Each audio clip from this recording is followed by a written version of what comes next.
اعوذ باللہ من الشیطان اللعین الرجیم بسم اللہ الرحمن الرحیم الحمد للہ وکفا وسلام علی عبادہ الذین اصطفیٰ. درود بھیجیے محمد والے.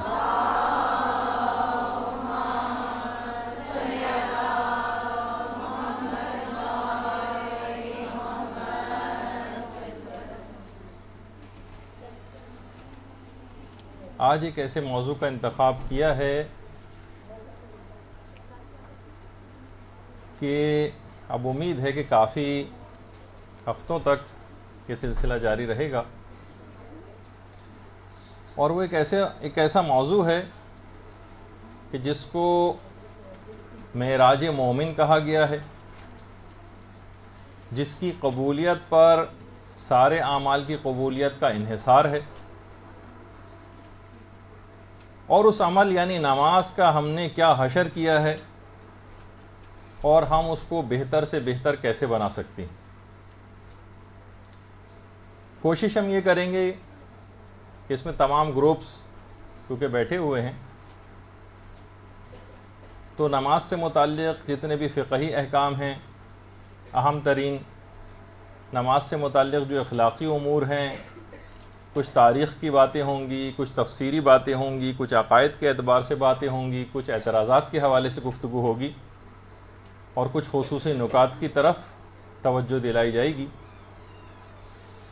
تو اس طرح یہ سلسلہ آگے بڑھے گا. دیکھیے، اسلام نے نماز کی اتنی زیادہ تاکید کی ہے کہ ہماری احادیث کی جو دو بڑی کتابیں ہیں، ایک تو ہے وسائل الشیعہ جو شیخ حر عاملی کی لکھی ہوئی ہے، اور دوسری ہے مستدرک الوسائل جو مرزا حسین نوری کی لکھی ہوئی ہے. مرزا حسین نوری کی جو مستدرک الوسائل لکھی ہوئی ہے. اچھا، مجموعی تعداد اگر ان احادیث کی دیکھی جائے ان دونوں کتابوں میں تو وہ تقریباً 60,000 بنتی ہے. یہاں سے بند کر دیں، پیچھے سے آئیں جس کو بھی آنا ہے، لاک کر دیجیے اس کو یہاں سے.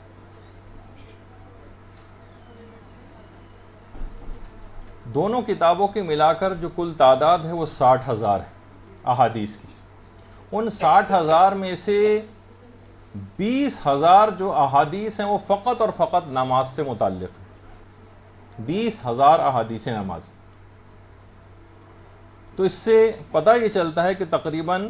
1/3 حصہ ان کتب احادیث کا نماز سے متعلق ہے. اچھا، زیارت نامے کا ایک جملہ جو تقریباً تمام معصومین کی اور امام زادوں کی بھی زیارات میں ملتا ہے، وہ اس سے بھی نماز کی اہمیت واضح ہوتی ہے کہ اشہد انک قد اقمت الصلاۃ،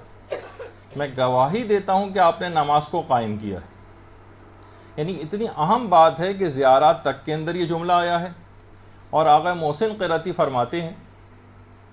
کہ میں نے رسول و ائمہ اور تمام امام زادوں کی شخصیت پر پوری تحقیق کی ہے، اور ان کی زیارات کے سلسلے میں بھی تحقیق کی ہے، اور تقریباً ہر زیارات میں یہ جملہ ضرور بالضرور آتا ہے، اشہد انک قد اقمت الصلاۃ. اتنی اہم ترین چیز ہے. اچھا، قرآن میں بھی اگر ہم دیکھیں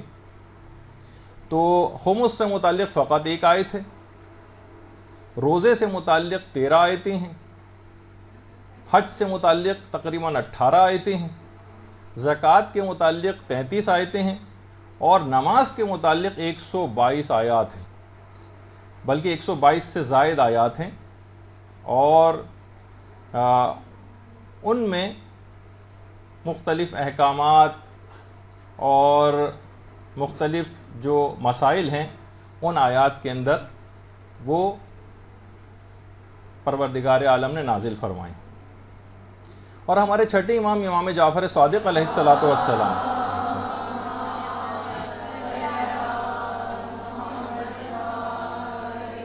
وہ یہ فرماتے ہیں سفینۃ البحار میں کہ نماز کی 4,000 حدیں ہیں، اور ہمارے علماء نے ان 4,000 حدوں سے مراد واجبات اور مستحبات لی ہیں. یہی وجہ ہے کہ ہمارے بہت بڑے عالم شہید اول محمد ابن جمال الدین مکی جن کا نام تھا، انہوں نے 2 کتابیں سلسلے میں لکھی ہیں. ایک الفیہ جس میں 1,000 واجبات نماز تحریر کی ہیں، اور دوسری نفلیہ جس میں 3,000 مستحبات نماز کا تذکرہ کیا. 1000 واجبات اور 3000 مستحبات کا. اور کتنی کتابیں اس متعلق لکھی گئی ہیں جس میں اسرار الصلاۃ یعنی نماز کے اسرار کے اوپر گفتگو ہوئی ہے. شہید ثانی کی بہت مشہور ہے جو اردو ترجمہ بھی ہو چکی ہے. اس کے علاوہ امام خمینی کے استاد عرفانی جو جواد ملکی تبریزی، ان کی ایک کتاب ہے اسرار الصلاۃ. پھر امام خمینی کی اپنی آداب نماز کے نام سے ترجمہ ہو چکی ہے. تو بہت ساری کتابیں اس سلسلے میں پہلے سے موجود ہیں. اچھا، علماء ایک چیز اور اس سلسلے میں فرماتے ہیں کہ نماز کو ایک دانشگاہ یا یونیورسٹی سے تشبیہ دی گئی کہ نماز میں اصل میں معنویت بھی ہے، اس میں اخلاق بھی ہے، اس میں علم و معرفت کے خزانے بھی ہیں، اور جس طرح کی یونیورسٹی ہوتی ہے جس کے اندر تمام چیزیں موجود ہوتی ہیں. اور علماء نے ایک مثال دی کہ یونیورسٹی اصل میں کوئی بھی 5 چیزوں کے اوپر مشتمل ہوتی ہے. اس کے بنیادی اجزاء 5 ہوتے ہیں. ایک تو کوئی ایک عمارت ہونی چاہیے اس کی، اس کا کوئی استاد ہونا چاہیے، اس کا کوئی پروگرام یا سلیبس ہونا چاہیے. اس کے علاوہ اس کی یونیورسٹی کی کوئی کتابیں ہونی چاہیے، اور اس میں پڑھنے والے طالب علم. یہ 5 چیزیں ہیں. تو علماء یہ بیان فرماتے ہیں کہ اس یونیورسٹی کا جو استاد ہے وہ پیغمبر اسلام ختم مرتبت صلی اللہ علیہ وآلہ وسلم ہے.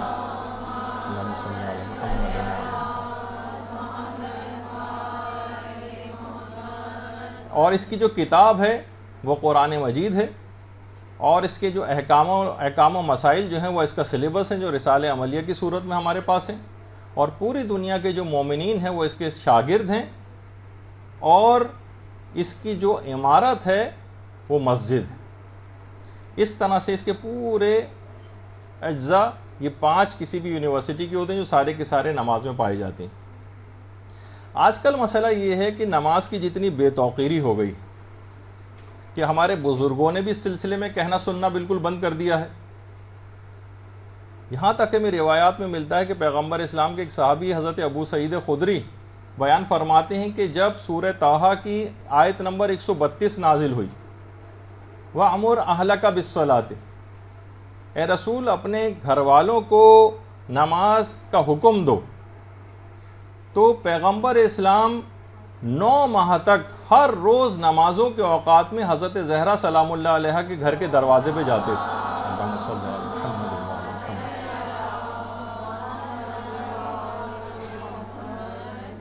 اور حضرت زہرا کے گھر کے دروازے پر جا کر کہتے تھے الصلاۃ رحمکم اللہ، یہ کہتے تھے. اور بار بار اس لحاظ سے 9 ماہ تک پیغمبر مسلسل نمازوں کے اوقات میں جاتے رہے. یعنی وہ گھرانہ کہ جس نے پوری دنیا کو نماز پڑھنا سکھایا ہے، لیکن پیغمبر اتنی زیادہ اس بات کی تاکید تھی کہ پیغمبر پھر بھی نماز کا آ کر حکم دیتے تھے.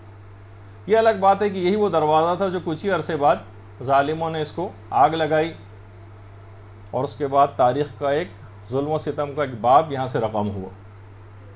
اور پیغمبر اس کے فوراً بعد جب یہ جملہ کہتے تھے نماز کے سلسلے میں، اس کے بعد پیغمبر اسلام آیت تطہیر کی تلاوت کرتے تھے کہ انما یرید اللہ لیذھب عنکم الرجس اہل البیت ویطہرکم تطہیرا.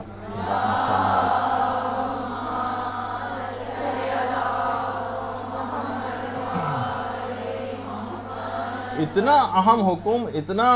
اہمیت والا حکم، جسے کہا جاتا ہے کہ انسانی خلقت کا جو سب سے پہلا حکم تھا وہ سجدہ تھا، سب سے پہلا حکم. اچھا، پہلے زمانوں میں ہم دیکھتے ہیں کہ امیر ہوتے تھے، غریب ہوتے تھے، خواہ کمزور ہوتے تھے یا معذور یا صحت مند، بوڑھے ہوتے تھے یا جوان، بچے ہوتے تھے یا بزرگ، سب میں نماز کا ایک یکساں شوق پایا جاتا تھا. یعنی ذوق و شوق میں تقریباً سب برابر ہوا کرتے تھے. آج نہ ہمیں امیروں میں کوئی شوق عبادت نظر آتا ہے، نہ کوئی غریبوں میں نظر آتا ہے. صحت مند بھی اس سے غافل ہیں، اور بیمار تو تقریباً نمازوں کو اپنے اوپر سے ساقط ہی سمجھتے ہیں. دیندار بوڑھے اور جوان وہ بھی حتیٰ کہ فجر کی نماز تک میں تو ڈنڈی مار ہی جاتے ہیں. تو بہرحال کتنے ایسے افراد ہیں کہ جو بیمار ہوں اور نماز پڑھتے آپ کو نظر آئیں، معدود فقط چند افراد کے. کتنے ایسے افراد ہیں جو بوڑھے ہیں، یہ تو خیر مجتہد ہیں پھر بھی، علی صافی گل پائے گانی، لیکن آپ نے دیکھا کہ ڈرپ وغیرہ کہ وہ نشانات ان کے ہاتھ کے اوپر جو ہے وہ لگے ہوئے ہیں، اور سب بیماری کی حالت میں بھی تلاوت قرآن ہو رہی ہے اور نمازیں ہو رہی ہیں، جیسے کہ ہم آگے چل کر گفتگو میں آپ کو، تو بہت ہی کم ایسے افراد ہم کو نظر آتے ہیں، ورنہ تو معمولی بیماریوں میں لوگ جس طریقے سے نماز کو ترک کرتے ہیں اور چھوڑتے ہیں۔ ہمیں نہیں نظر آتا کہ خواتین کتنی زیادہ، حتیٰ کہ دیندار خواتین بھی، کتنی ایسی خواتین ہیں کہ جو 40 روز تک بچے کی پیدائش کے بعد نماز نہیں پڑھتی ہیں، اور پھر کتنی خواتین ایسی ہیں دینداروں میں بھی جو اپنے مخصوص مسائل کو سمجھتے ہوئے نمازوں کو اس کے مطابق پڑھتی ہیں، اور ہمیں کہیں نظر نہیں آتا کہ نماز کی وجہ سے آج تک کسی نے کوئی معمولی سا بھی نقصان برداشت کیا ہو۔ یعنی ہم دیکھتے ہیں کہ جب بھی کبھی کوئی کام عام سا حل، چھوٹا سا ایک دنیاوی کام بھی ہوتا ہے تو اس میں ہمیشہ نماز ہی کو قربان کر دیا جاتا ہے، چھری ہمیشہ نماز ہی کے گلے پر چلتی۔ یہ نہیں ہوتا کہ ہم کسی اس کام کو چھوڑ دیں، کوئی نقصان اٹھا لیں کسی نماز کی وجہ سے، نہیں، نماز قضا ہو جائے گی کہ فلاں کام تھا فلاں کام تھا۔ یعنی سب پرائیورٹیز میں سے سب سے لیسٹ جو پرائیورٹی ہے، سب سے آخر میں، وہ ہم نے نماز کو شمار کیا ہوا ہے۔ اور یہی وجہ ہے کہ جو بلال حبشی تھی، بلال حبشی جو کہا جاتا ہے کہ پیغمبر کی پارلیمنٹ کے جو سپیکر تھے، جو مؤذن تھے پیغمبر کے، وہ ہمیشہ ہر وقت باوضو رہتے تھے، اور اس کی وجہ یہ تھی کہ جب چاہیں باوضو رہنے میں، دیکھیے ایک فائدہ ہے، ہر وقت اگر آپ باوضو رہنے کی عادت ڈال لیں، اور گھر میں آگے چل کر آپ کو جو اگلی نشستیں آئیں گی اس میں نمازی بننے کے طریقہ کار بھی کچھ بیان کیے جائیں گے، جس میں سے ایک طریقہ ابھی سن لیجئے کہ اگر آپ ہر وقت باوضو رہنے کی عادی ہو گئے اور گھر میں آپ نے کوئی ایک جگہ مخصوص نماز کے لیے بنا لی، بہت اچھی سی کوئی جگہ جو ہر وقت جانماز جہاں پہ بچھی رہے، جہاں کھولنی نہیں پڑے، جانماز کو کسی جگہ سے اتارنا نہ پڑے، آپ کو اس کو کھول کے بچھانا نہ پڑے، اور باوضو رہنے کی عادی ہو گئی، تو آتے جاتے آپ، کیونکہ ہر وقت باوضو ہیں، اپنی قضا نمازیں ایک قضا نماز پڑھ کے چلی گئیں، اپنے کاموں میں لگ گئیں، پھر آتے جاتے پھر وہ جانماز پہلے سے بچھی ہوئی ہے، جو ضروری بھی نہیں کہ اس کے موڑ کے اس کو تہہ کر کے ہی رکھا جائے، نہیں، ہر وقت بچھی رہے، جس میں آتے جاتے آپ اپنی قضا نمازیں یا مستحب نمازیں وہ سب پڑھتی رہیں، اس طرح سے بھی عادی بنا جا سکتا ہے۔ تو ایک وجہ یہ، اور اس طرح کا ذوق و شوق اس زمانے میں بھی اصحاب رسول میں پایا جاتا تھا، کہ کہا جاتا ہے روایات میں کہ مسجد نبوی کی ایک زمانے میں چھت نہیں تھی، بعد میں خیر چھت وغیرہ ڈل گئی تھی، اور مسجد نبوی میں چھت نہیں تھی، اور جو پتھر تھے، پتھریلی زمین، وہ توے کی طرح تپنے لگتی تھی، تو پیغمبر کے جو مخلص اصحاب تھے وہ کنکریوں کو ہاتھ میں اٹھا کے پھونکے مار مار کر ٹھنڈی کیا کرتے تھے، ان کو ٹھنڈا کرتے تھے تاکہ نمازوں کے اوقات میں پھر ان کے اوپر سجدہ کیا جا سکے۔ اور خالی صرف مسجد نبوی کی حد تک نہیں تھا، بلکہ خود خانہ کعبہ، جو پرانا خانہ کعبہ، اطراف میں ایسے پکے فرش، ٹھنڈے فرش، یہ سب کچھ نہیں بنے ہوئے تھے، اور اس کے بہت بعد تک بھی ایسا سلسلہ رہا۔ اس کے بعد پھر بہت ساری ایسی چیزیں ہو گئیں کہ اب خانہ کعبہ کا فرش وغیرہ اور مسجد نبوی، اب تو زبردست ایئر کنڈیشننگ کے سسٹم وہاں پر لگے ہوئے ہیں، اور وہ سب چیزیں ٹھنڈی رہتی ہیں۔ اور جب بھی پیغمبر کے اصحابی کہتے تھے کہ نماز ظہر سے زیادہ مشکل ہمارے لیے کوئی نماز نہیں ہوتی تھی، لیکن ہم آج ہیں کہ اس کے باوجود ہمیں کتنی سہولیات مل چکی ہیں، اے سی لگے ہوئے ہیں، اور فین لگے ہوئے ہیں، اور روم کولر لگے ہوئے ہیں، اور ٹھنڈے گھر ہمارے ہوتے ہیں، پھر بھی دیکھنے میں آتا ہے کہ لوگ نماز کے پابند نہیں ہیں۔ آیت اللہ محسن امین عاملی ہمارے لبنان کے ایک بہت بڑے عالم گزرے، یہ خود فرماتے ہیں کہ انہوں نے دمشق میں ایک مدرسہ کھولا تھا بچوں کا، خود بہت ہی بڑے عالم تھے، لیکن چھوٹے بچوں کا ایک مدرسہ جو اپنی نگرانی میں محسن امین عاملی چلاتے تھے۔ ایان الشیعہ ان کی بہت مشہور کتاب کا نام، اپنی نگرانی میں بچوں کو تعلیم دلواتے تھے۔ خود فرماتے تھے کہ ہمارے مدرسے کے تربیت یافتہ ایک طالب علم نے ایک دفعہ امریکہ سے مجھے، جو تعلیم کے لیے پھر امریکہ چلا گیا تھا، وہاں سے خط لکھا اور کہا کہ میں یہاں ایک دفعہ امتحان دے رہا تھا، اور امتحان اتنا تاخیر سے شروع ہوا کسی وجہ سے کہ میں نے دیکھا کہ اب میں نے مزید انتظار کیا تو نماز کا وقت قضا ہو جائے گا۔ میں نماز کے لیے اٹھا،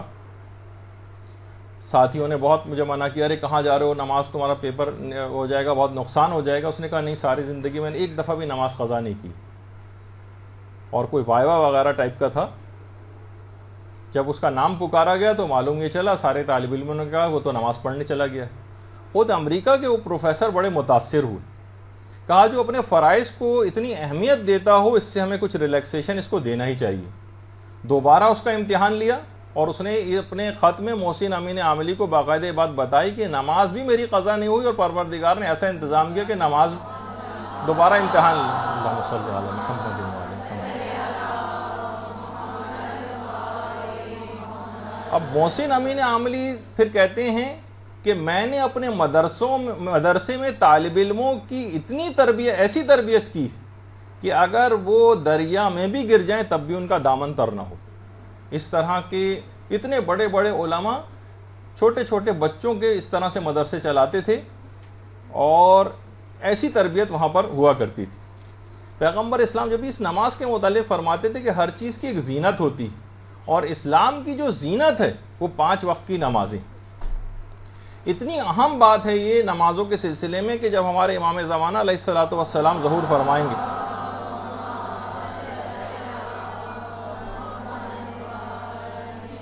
تو وہ مسجد الحرام میں اعلان کرنے سے پہلے 2 رکعت نماز ادا کریں گے مقام ابراہیم کے پیچھے، پھر اپنے ظہور کا اعلان کریں گے. اتنی اہم ترین بات ہے نمازوں سے اس انداز سے مدد لینا. تو لہٰذا جب تک یہ سانسیں چل رہی ہیں نمازوں کی آپ حفاظت کریں. اور یہی وجہ ہے کہ پیغمبر اسلام نے ایک بات اور جملہ ارشاد فرمایا تھا کہ روزانہ ایک فرشتہ قبرستان میں کھڑے ہو کر ایک اعلان کرتا ہے، قبروں کے درمیان میں کھڑے ہو کر ایک اعلان کرتا ہے، مردوں سے مخاطب ہوتا ہے اور کہتا ہے کہ تم کس طرح کے بندے ہونے کی آرزو کرتے ہو مرنے والوں، تمہاری آرزو کیا ہے؟ تو وہ مردے کہتے ہیں کہ ہم اہل مساجد کی طرح بننا چاہتے ہیں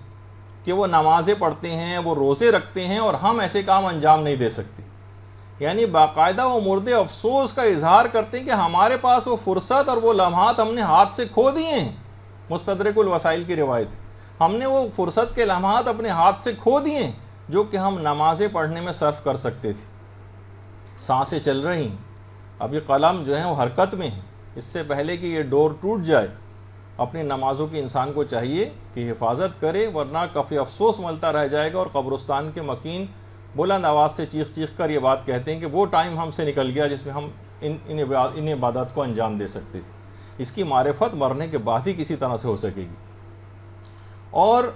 روایات میں یہ بات آئی ہے، دیکھیے ہمیں بہت ساری چیزوں کی اس کی معرفت کا احساس نہیں. یہ جو آپ وضو کرتی ہیں نا، جو آپ وضو کرتی ہیں، روایات میں ملتا ہے کہ وہ جو وضو کے پانی جو نیچے گرتا ہے اس سے فرشتے تخلیق ہوتے ہیں. یہ جو پانی نیچے گر رہا ہے آپ کے وضو کا، اس سے فرشتے جو ہے وہ خلق کیے جا رہے ہیں اور یہ آپ کے اعمال صالحہ کی وجہ سے کن فیکون ہو جاتے ہیں. یعنی خود بخود ان کے اندر ایک صلاحیت تخلیق کی پیدا ہو جاتی ہے آپ کے اندر کہ آپ یہ جو وضو کر رہی ہیں گویا فرشتے تخلیق کر رہی ہیں. اور اس کے بعد پھر وہ قیامت تک جو ذکر خدا کریں گے اور استغفار کریں گے وہ آپ کے نامہ اعمال میں اس سب کا ثواب لکھا جائے گا. اسی طریقے سے جو حور و غلماں ہوتے ہیں، یہ بھی روایات میں ملتا ہے کہ آپ کی عبادت اور اطاعت کی وجہ سے وہ حور و غلماں تخلیق پاتے ہیں. یہ جنت کے اندر ایسا نہیں کہ پہلے سے وہاں موجود ہو، نہیں، جو شخص جتنے اعمال صالحہ انجام دے کر جائے گا وہ گویا ان تمام چیزوں کی تخلیق یہاں سے کروا کر جائے گا. اور یہی وجہ ہے کہ پروردگار قیامت کے روز آتش جہنم سے کہے گا کہ اے نار جہنم تو جس کو جلانا چاہے جلا دے، لیکن خبردار اعضائے سجدہ کے قریب بھی نہ جانا. یہ جو آپ نمازیں پڑھتی ہیں، جو اعضائے سجدہ ہیں آپ کے ساتھ، دیکھا جائے تو پورے تقریباً جسم کا احاطہ کیے ہوئے ہیں. پروردگار کا کہے گا کہ خبردار اعضائے سجدہ کے قریب بھی نہ جانا. اس کا مطلب ہے کہ جو شخص بھی اس دنیا میں نماز پڑھتا ہے پابندی سے، پھر اس کا جہنم میں جانا ممکن نہیں، کیونکہ آتش جہنم اس کو جلا نہیں سکتی. اور جو کہ یہ روایت تفسیر منہج الصادقین میں بھی ہے، اس کی 8ویں جلد میں بھی. تو بہرحال جتنے بھی نمازی افراد ہیں، علماء یہ بات بیان فرماتے ہیں، تمام نمازی افراد مر کر یہ سیدھے سید الشہداء کے جوار میں پہنچ جاتے ہیں. اللہم صلی علی محمد وعلی محمد. جبھی نماز کے اوقات میں اکثر علماء اس بات کے قائل ہیں کہ امام حسین علیہ السلام کو ضرور یاد کیا جائے. ایک تو نماز انہی کے وجود سے باقی ہے. آیت اللہ عبد الحادی شیرازی باقاعدہ یہ بات کہتے تھے، جو یہاں سے سینئر کلاس ہے اس میں بھی ہم ایک بتا چکے ہیں ان کا یہ جملہ، کہ ہمیشہ نماز کے شروع ہونے سے پہلے آیت اللہ عبد الحادی شیرازی السلام علیکہ یا ابا عبداللہ الحسین کہا کرتے تھے، اور پھر نماز میں تکبیرۃ الاحرام کہتے تھے کہ یہ بہت ہی مجرب ہے نماز میں خشوع و خضوع پیدا کرنے کے لیے. ہمارے تمام ادھر ادھر جو خیالات دوران نماز جا رہے ہوتے ہیں، اگر ہم جملہ اس سے پہلے کہہ دیں ذرا خشوع و خضوع ذرا متوجہ ہو کر، تو پوری نماز میں ہم کو خشوع و خضوع حاصل ہو جائے گا۔ اور باقاعدہ ایک کتاب جو ایران سے چھپی بھی ہے، پیشانی سوختہ کے نام سے، اس میں ایک واقعہ ہے جب ایران عراق جنگ ہو رہی تھی، تو آپ کو پتہ ہے کہ اس جنگ کے اندر ہر عمر کے لوگ موجود تھے ایران کی طرف سے، اس میں بوڑھے بھی تھے، تو ایک امام جماعت بھی تھا، حتیٰ کہ علماء بھی اس میں شریک ہوتے تھے۔ تو ایک امام جماعت بھی اس جنگ میں شریک تھے اور محاذ جنگ پہ تھے۔ ان کا کام یہ تھا کہ جو کوئی بھی سپاہی شہید ہو جاتا تھا تو وہ اس شہید کے لاشے کی کمر سے ایک رسی باندھتے تھے اور دوسری اپنی کمر میں باندھتے تھے، اور اس وقت گھمسان کی جو جنگ ہو رہی ہوتی تھی اس میں اس شہید کو محاذ سے کچھ فاصلے پر منتقل کرتے تھے کھینچ کے، ایک رسی اپنی کمر سے باندھ کے ایک اس کی کمر سے باندھ کے۔ جس وقت وہ یہ کام کر رہے تھے اچانک ٹینک کا ایک گولہ ان کی گردن پہ آ کے لگا اور ان کا جو سر تھا وہ تن سے جدا ہو گیا، شہید ہو گئے۔ ان کے ایک ساتھی نے بتایا کہ جب میں ان کے تنے بے سر کے پاس پہنچا، اچھا کیونکہ وہ بہت زیادہ نمازوں کے پابند تھے اور اس جنگ تک کے اندر وہ سخت ترین اوقات میں بھی نمازوں سے غفلت نہیں کرتے تھے، امام جماعت بھی تھے۔ کہنے میں جب ان کے پاس گیا تو ایک آواز سن کر میرا جسم کانپ گیا۔ ان کے جو تنے بے سر تھا اس میں سے ایک آواز آ رہی تھی، السلام علیکہ یا ابا عبداللہ الحسین۔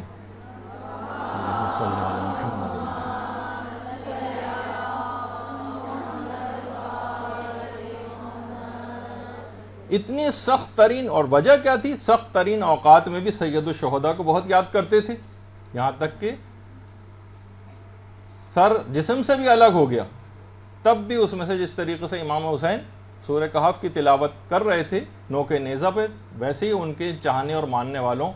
کا بھی ہم کو تاریخ کے اندر اس انداز سے طریقہ ملتا ہے، نماز کی حد سے زیادہ پابندی۔ اور باقاعدہ نماز در اسارت کے نام سے کتاب ایران کے اندر لکھی گئی ہے، تو اس میں عراقی قید کے اندر جو ایرانی قیدی تھے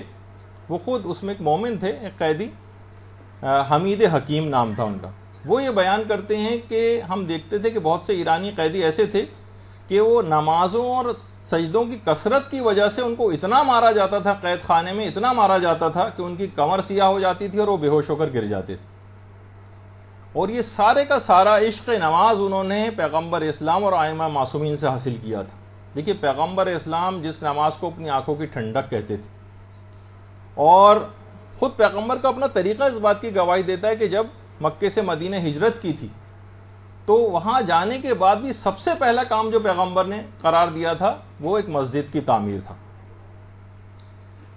اور خود پیغمبر یہ جملہ ارشاد فرماتے ہیں جو بے نمازی افراد کو باقاعدہ سنانا چاہیے۔ پیغمبر فرماتے ہیں جو شخص بھی فجر کی نماز ادا نہیں کرتا قرآن اس سے بیزار ہو جاتا ہے، جو ظہر کی نماز ادا نہیں کرتا تمام انبیاء اس سے نفرت کرنے لگتے ہیں، جو مغرب کی نماز یعنی ظہر اثر تقریباً دونوں نمازیں اس میں آ گئے، جو مغرب کی نماز انجام نہیں دیتا دین اسلام بھی اس سے بیزار ہو جاتا ہے، اور جو عشاء کی نماز بھی نہیں پڑھتا پھر خدا بھی اس سے بیزار ہو جاتا ہے۔ یعنی ایک دن میں جو 5 نمازوں کا اس انداز سے تارک ہوا تو قرآن بیزار ہو گیا، انبیاء نفرت کرنے لگے، اسلام بیزار ہو گیا، یہاں تک کہ پروردگار عالم بھی بیزار ہو گیا، اور جو پوری زندگی اس انداز سے گزارے خود سوچیے کہ اس کا کیا بنے گا آخرت۔ اور یہی وجہ ہے کہ پیغمبر اسلام جب بھی رستہ طے کرتے تھے اور سفر میں ہوتے تھے، ہر منزل پر مستحبات میں سے بھی یہ سفر کے جو مستحبات ہیں کہ ہر منزل پر 2 رکعت نماز کے لیے رکتے تھے، اور کہتے تھے کہ یہ نماز قیامت کے دن گواہی دے گی پڑھنے والے کے لیے۔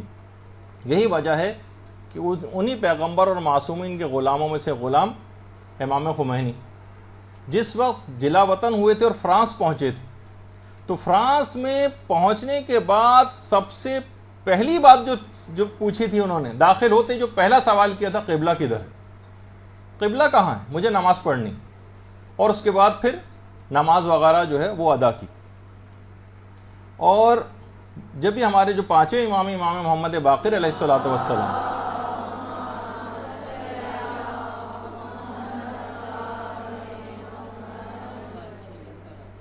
وہ وضو کو خدا کی حدود میں سے ایک حد قرار دیتے تھے، یعنی جس حد کو خدا نے نماز کے لیے وضو کو واجب کیا، وہ فرماتے تھے کہ اس کو اس وجہ سے پروردگار نے واجب کیا ہے تاکہ یہ معلوم چل جائے کہ کون شخص ہے جو خدا کی اطاعت کرتا ہے اور کون شخص ایسا ہے جو خدا کی معصیت اور نافرمانی کرتا ہے۔ اور دیکھیں کہ اس کے بعد ہم اپنے حال کو دیکھتے ہیں کہ ہم نے ان نمازوں کا کیا حال کر دیا۔ اور خود امام خمینی یہ جملہ ارشاد فرماتے تھے کہ اسلام میں کوئی بھی عبادت نماز سے بالاتر نہیں، اور پھر بھی حیرت ہے کہ لوگ اتنے بالاتر فریضے کو کس طرح سے سستی اور کاہلی کر کے نظر انداز کرتے ہیں۔ وہ خود فرماتے تھے ویسے تو تقریباً ہر صنف کے اندر اس قسم کے افراد پائے جاتے ہیں، لیکن جو خطاب امام خمینی نے کیا تھا، کہنے لگے وکیل اور جج حضرات جو نماز نہیں پڑھتے ہیں، ان کے پاس نماز پڑھنے کا ٹائم نہیں ہوتا، جب ان سے کہتے ہیں کہ بھائی آپ نماز کیوں نہیں پڑھتے ہیں، تو وہ وکیل اور جج حضرات یہ کہتے ہیں کہ بھائی کیا کریں، ہمیں فائلیں دیکھنا ہے جا کر۔ امام خمینی فرماتے تھے فائلیں کن افراد کی دیکھنی ہے؟ بے نمازیوں اور مجرموں کی فائلیں دیکھنی ہے، اس وجہ سے اپنی نمازیں قضا کر رہے ہیں۔ تو جبکہ جو نماز ہے، نماز گناہوں کو معاف کرواتی۔ تفسیر المیزان کی جو 11ویں جلد ہے، اس میں امیر المومنین علی ابن ابی طالب علیہ الصلوۃ والسلام ارشاد فرماتے ہیں، اللہم صلی علی محمد،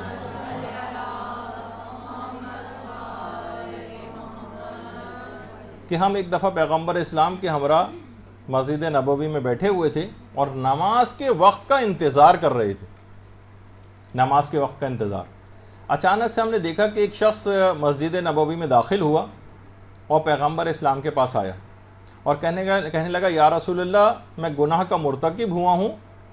مجھے اس گناہ کا جبران بتائیے، کمپنسیشن بتائیے کہ میں کیا کروں۔ پیغمبر اسلام ملتفت ہی نہیں ہوا اس شخص کی طرف اور نمازوں میں مشغول ہو گئے، یہاں تک کہ پھر نماز جماعت کا وقت آ گیا، پیغمبر اسلام نے جماعت کی امامت شروع کروا دی، وہ شخص بھی پیچھے جا کر کھڑا ہو گیا۔ جب نماز ختم ہوئی تو وہ شخص پیغمبر اسلام کے پاس پھر آیا اور آ کر اپنا سوال دہرایا کہ یا رسول اللہ، مجھ سے گناہ ہو گیا، اس کا جبران بتائیے۔ پیغمبر اسلام نے جواب دیا کیا تو نے ہمارے ساتھ ہمارے پیچھے نماز جماعت نہیں پڑھی؟ کہا کہ ہاں یا رسول اللہ پڑھی ہے۔ کہا تیری یہی نماز تیرے گناہوں کا کفارہ بن گئی۔ اللہم صلی علی محمد وعلی محمد۔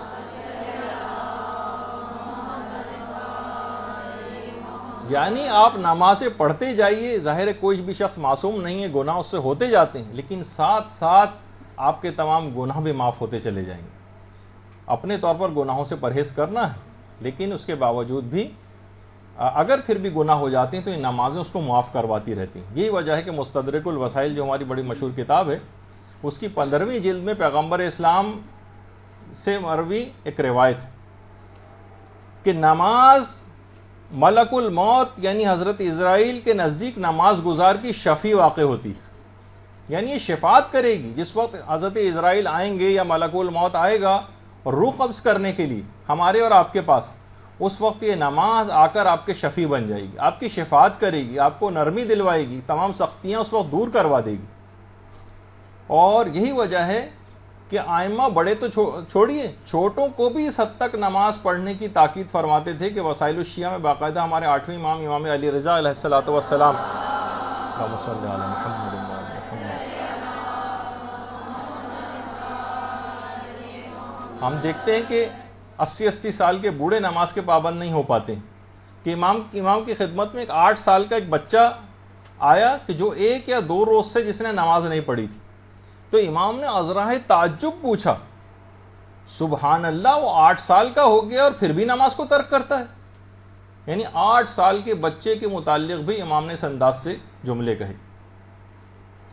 اور آج ہم اسی نماز کی اتنی بے توقیری دیکھتے ہیں، ان مساجد کی اتنی بے توقیری دیکھتے ہیں،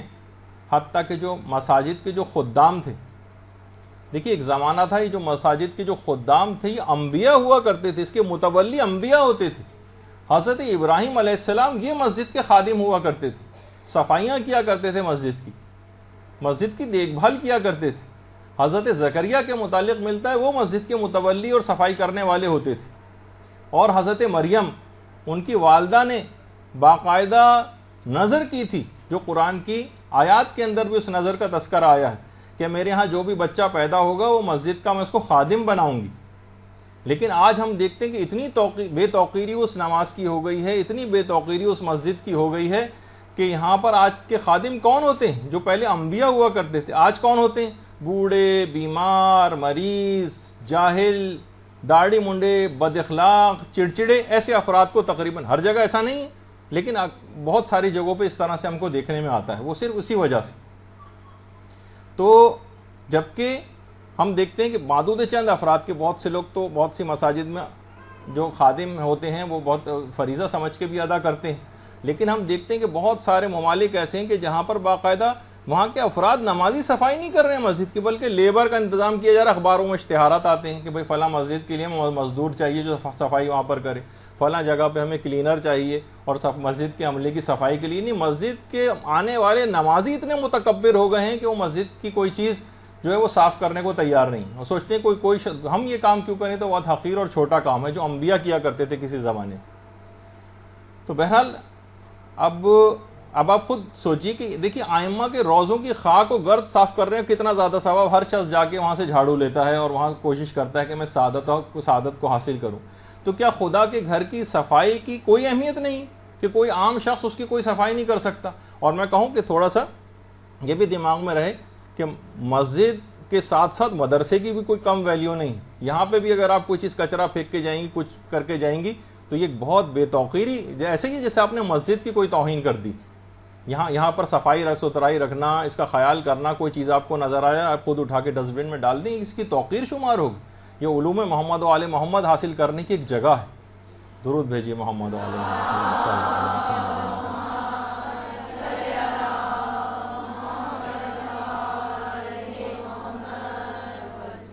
تو بہرحال ہم نے یہ دیکھا کہ بہت ساری ایسی جگہیں ہیں، خاص طور پہ بتائیے خانہ کعبہ، مسجد بیت الحرام،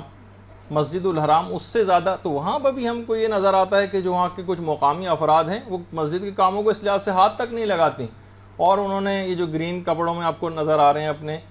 لباس میں، یونیفارم میں، وہ مختلف ممالک سے وہ لیبر ہے جو کہ وہاں بھرتی کر کے وہاں کے اپنے افراد جو ہیں وہ کہیں پہ بھی اس انداز سے، کوئی ہاتھوں میں وہ واکی ٹاکی وغیرہ لیے تو گھومتے نظر آتے ہیں، لیکن مسجد الحرام کا کوئی کام جہاں پہ انسان اپنی پلکوں سے جھاڑو دے جس جگہ پر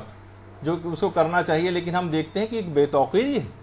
یہ اس کا اہمیت کا احساس نہیں کہ ہم کس جگہ پر ہیں۔ تو بہرحال تو اب دیکھیے نماز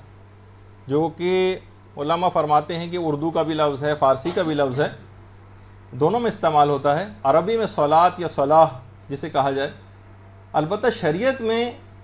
ایک خاص طریقے اور خاص ترکیب کے ساتھ خدا کی عبادت کرنے کا نام نماز ہے۔ صلاح یا صلاۃ کے جو عربی لغت کے اعتبار سے اس کو دعا کرنے کے معنوں میں بھی ہے، تعظیم کرنے کے معنوں میں بھی ہے، آگ جلانے کو بھی کہتے ہیں،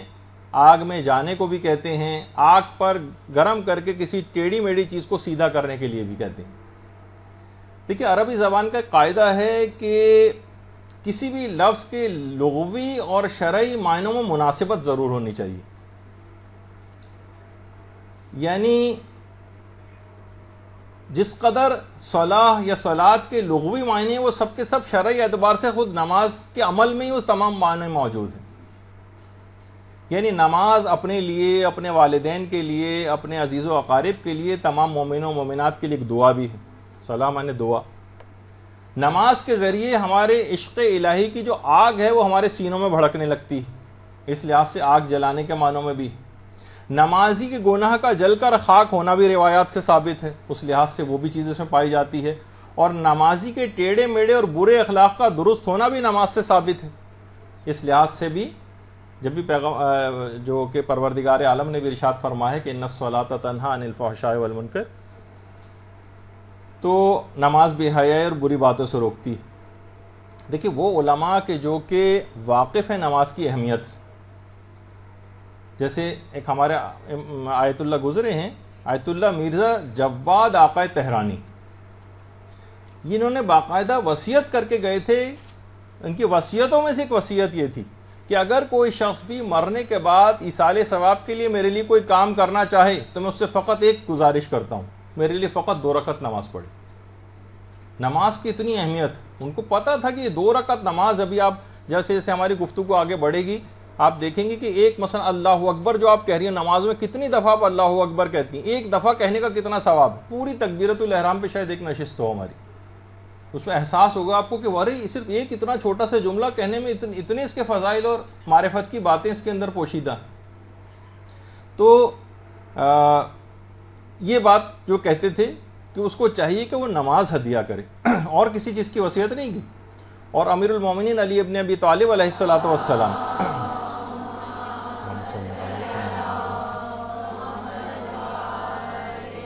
جب بھی بیت المال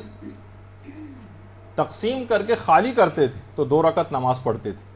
اور کہتے تھے اے زمین گواہ رہنا، 2 رکعت نماز پڑھنے کے بعد اے زمین گواہ رہنا کہ میں نے حق و انصاف سے ہی اس تجھے بھرا تھا، یعنی بیت المال کی زمین کو، اور میں نے حق و انصاف کے ساتھ ہی تجھ کو خالی کیا، لیکن اس طرح نہیں کہ فقط یہ پہلے 2 رکعت نماز اور اس کے بعد یہ جملہ کہتے تھے۔ اور ایک بڑی عجیب و غریب بات بے نمازی افراد کے حوالے سے ہمارے چھٹے امام جعفر صادق علیہ الصلوۃ والسلام نے فرمایا، اللہم صلی اللہ علیہ وسلم،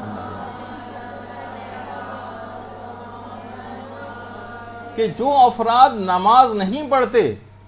وہ نماز گزاروں کے وجود کی برکت سے زندہ ہیں اور رزق پاتے ہیں۔ یہ مت سوچیں یہ لوگ کہ یہ انہوں نے نماز کو اگر قضا کیا ہوا ہے اور یہ جو نماز چھوڑ کے انہوں نے بڑے بزنس حاصل کر لیا ہے اور نماز چھوڑ کے یہ بڑے جو ہے ترقی کے منازل طے کر رہے ہیں اور خوب پیسہ کما رہے ہیں، نہیں، یہ اگر کما بھی رہے ہیں، کچھ حاصل بھی ہو رہا ہے، رزق اور زندگی بھی اگر یہ پا رہے ہیں تو نماز گزاروں کی وجہ سے۔ تو آپ نے دیکھا کہ کتنی اہم، اس کو معمولی چیز نہیں ہے۔ اور یہاں تک چھٹے امام نے یہ جملہ بھی ارشاد فرمایا کہ اگر تمام شیعہ خدا نہ خواستہ نماز کو ترک کرنے میں متحد ہو جائیں اور سب کے سب تارک الصلاۃ ہو جائیں تو سب لوگ ہلاک ہو جائیں گے، یعنی مومنین جو ہمارے نماز پڑھیں اگر یہ اتحاد کر لیں خدا نہ خواستہ تو سارے لوگ ہلاک ہو جائیں گے، پوری دنیا ہلاک ہو جائے گی، کیونکہ نماز گزاروں ہی کی وجہ سے دنیا قائم ہے، انہی سے لوگوں، ان کے وجود کی برکت سے لوگ رزق پاتے ہیں اور زندگی بھی پاتے ہیں۔ اور نماز کی معرفت دیکھیے حاصل کرنا یوں بھی بہت ضروری ہے کہ خود ہمارے 5ویں امام محمد باقر علیہ الصلوۃ والسلام، اللہم صلی علی محمد و علی محمد،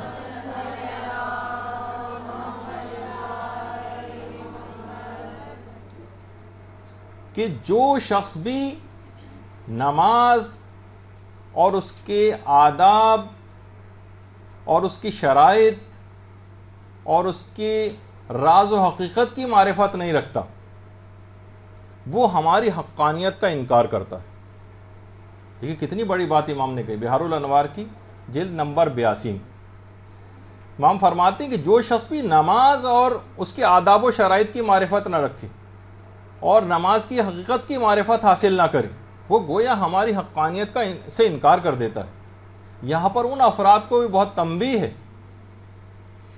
کہ وہ ماتمی حضرات، ویسے تو ہر شیعہ ماتمی ہوتا ہے لیکن میں اس ماتمی کا تذکرہ کر رہا ہوں کہ جو کہ نماز کو اپنے اوپر سے ساقط سمجھتا ہے، کہتے ہیں مجھے کیا ضرورت ہے نماز وغیرہ پڑھنے کی، بس میرے لیے ماتم کافی۔ وہ خود بتائیے کہ ان کا یہ دعویٰ کہاں پر جائے گا، ان کے اس دعوے کی کیا حقیقت ہے اہل بیت کی محبت یا معرفت کی، کہ امام تو خود کہہ رہے ہیں کہ نماز کی معرفت نہ رکھنا خود ہماری حقانیت کا انکار کرنا ہے۔ نماز کی معرفت نہ رکھنا خود ہماری حقانیت کا انکار ہے، یعنی امامت کا انکار کرنے کے مترادف یہ بات ہے۔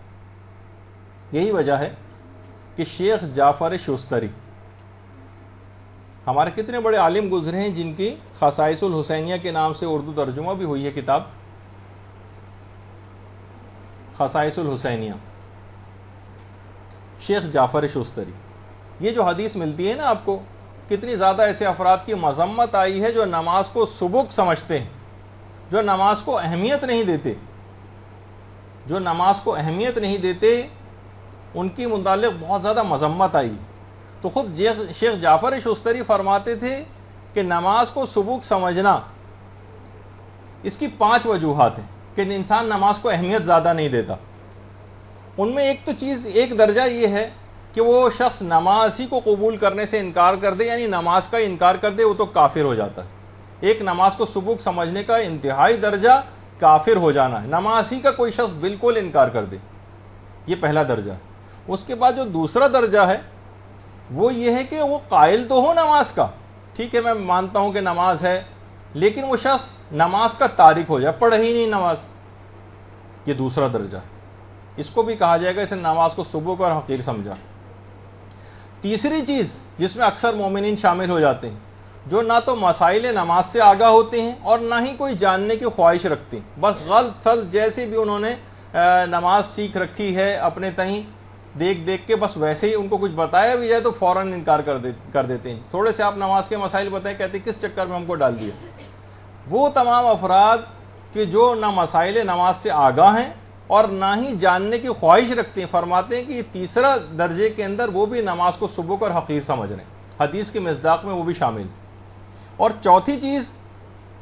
کہ وہ شخص جو کہ نمازوں کو قضا کر کے پڑھتا ہو، یعنی وہ پڑھتا ہے نماز لیکن قضا کر کے پڑھتا ہے۔ اکثر بہت سارے افراد ایسے ہمیں ملتے ہیں کہ جو آفیسز کے اندر نماز نہیں پڑھتے، ٹائم ہو جاتا ہے پھر گھر میں آ کے ساری نمازوں کی قضا ایک ساتھ بیٹھ کے 1 گھنٹے تک رات کے وقت پڑھتے رہتے ہیں۔ تو قضا کر کے نمازوں کو پڑھنا، قضا کر کے نمازوں کو پڑھنا، یہ جو آپ نے پنکھے چلا دیے سے تھوڑی دیر میں اور گرمی ہو جائے گی۔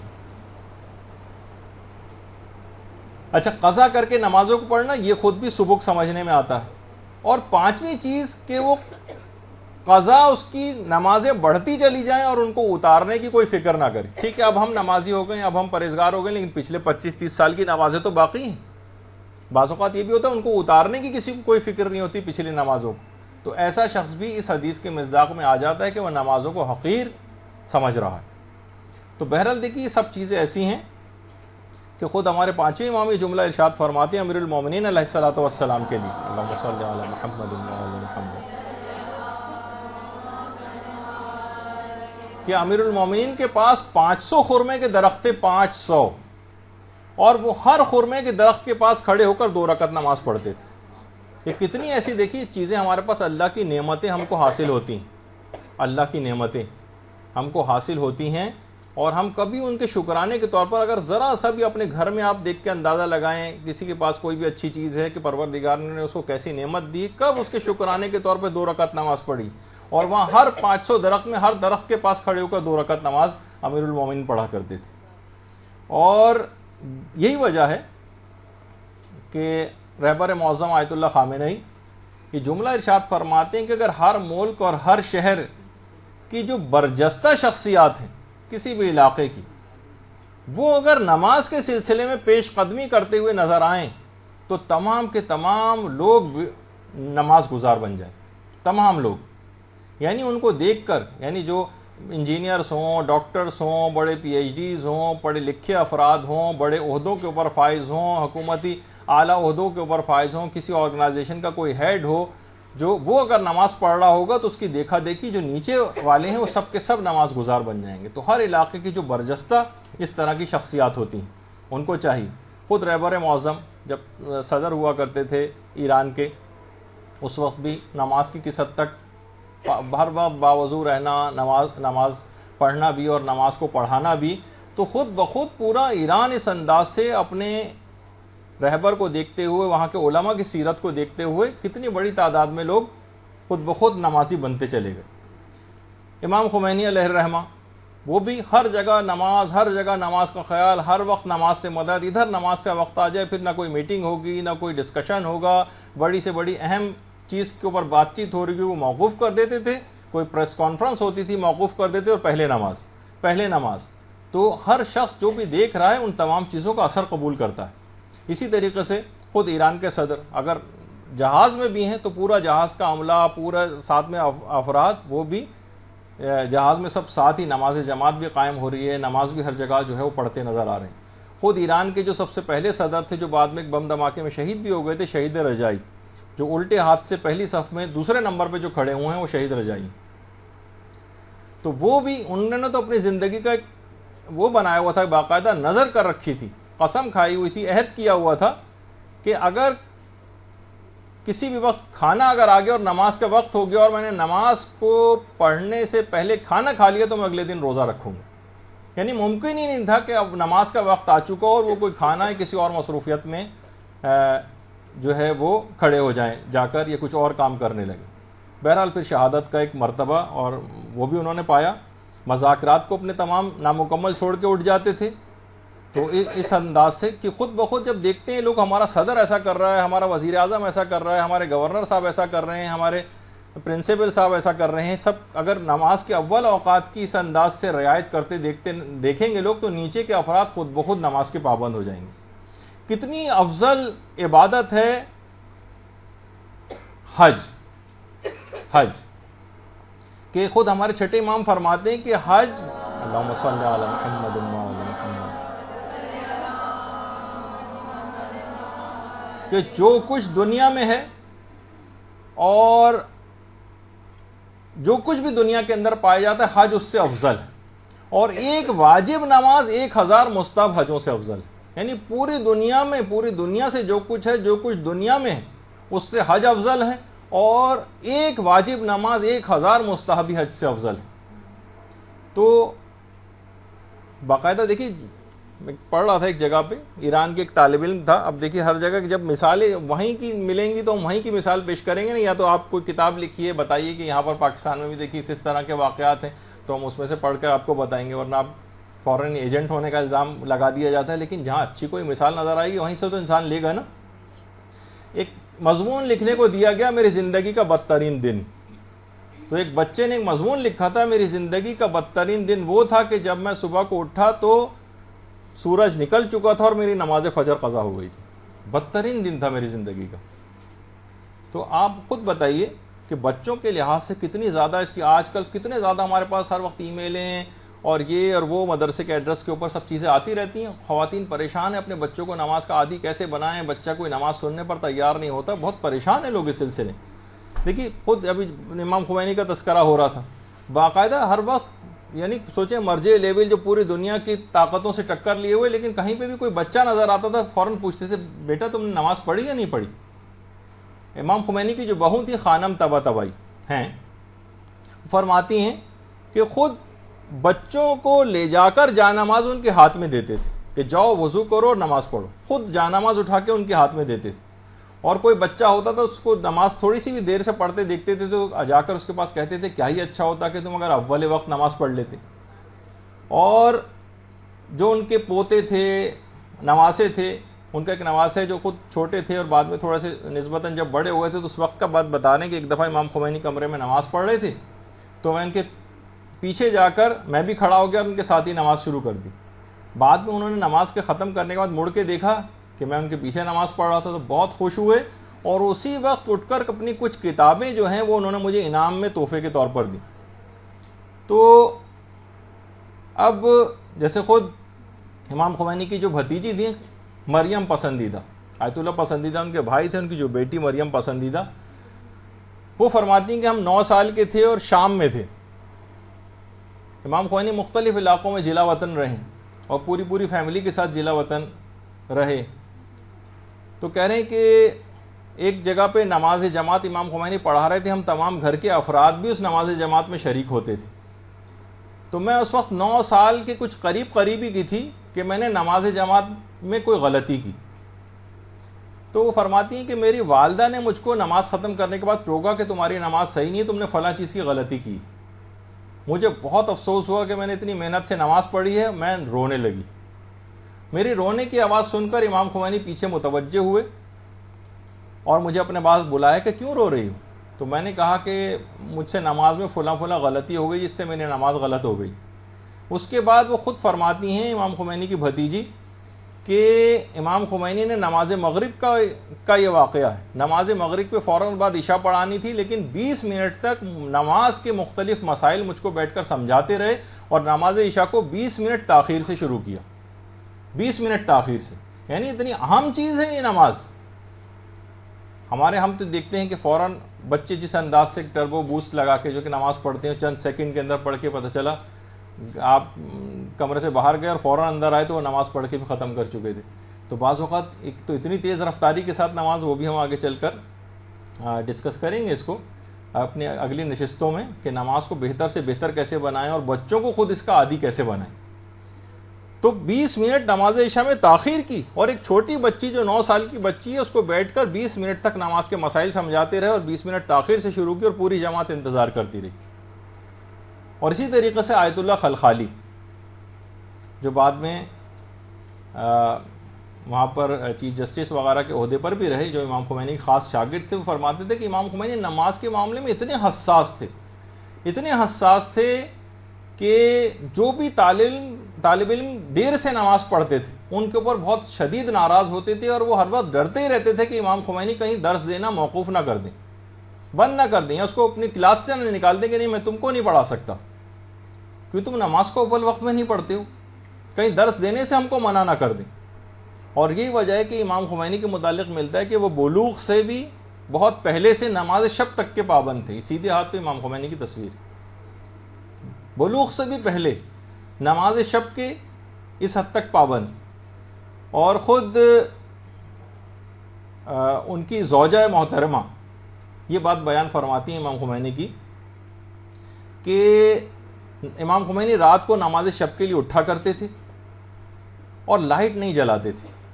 اور ایک ٹارچ رکھی ہوئی تھی، اور ٹارچ کی روشنی بھی پاؤں کی طرف کر کے رکھتے تھے۔ ہماری طرح کسی کے ہاتھ میں ٹارچ آ جائے تو سب سے پہلے لوگ آنکھوں پہ لائٹ مارتے ہیں، تو اس طرح سے نہیں کرتے تھے، تو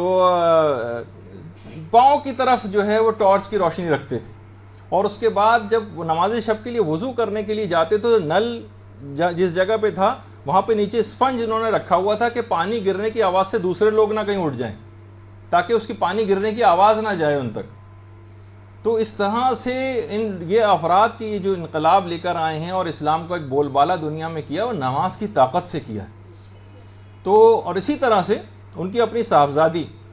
خانم فریدہ مصطفی جو بیٹی ہیں امام خمینی کی، اور آج بھی تہران یونیورسٹی میں ہیڈ آف دی ڈپارٹمنٹ ہیں، پروفیسر ہیں اور پی ایچ ڈی ہیں،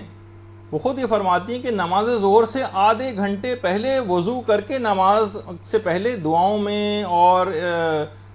اس میں مصروف ہو جاتے تھے، زیارات پڑھنے میں اور دعاؤں میں اور قرآن کی تلاوت میں۔ اور سردیوں میں جب فجر کے وقت اٹھتے تھے